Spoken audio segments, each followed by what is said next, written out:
eo am-piamaranana ny telo volana fahatelo sady faran'ny mpianatra amin'izao fotoana izao telo volana fahatelo ao anatin'ny taom-pianarana 7 dimy ambin'ny folo amby roa arivo mavesabesatra ity telo volana farany ity satria ao anatin'izany no anatanterahana ireo fanadinam-panjakana samihafa. Efa mipetrapetraka ny fiomanana amin'ny fiatrehana fanadinana CEPE sy BEPC eo anivon'ny ministera fanabeazam-pirenena amin'izao fotoana izao.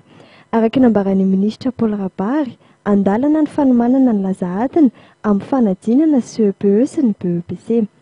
Ny fiomanantsika moa zany ny fanadinam-panjakana dia efa mandeha, efa miroso, tena efa azo lazaina hoe efa lasa lavitra tsika ny CEJ ny sujet d'examen zany amin'izao fotoana izao efa voafaripahitra daholo, efa miroso tanteraka tsika amin'izany rehetra zany le dia sahala amin'ny tamin'ny herintaona ihany atenantsika fa dia tsy ahitana olana firy. Ny olana tsy maintsy misy foana ny olana manjinijinika fa ny ministera eto dia ministera hamahany olana rehetra mba hahafahan'ny examen miroso antsakasandrona.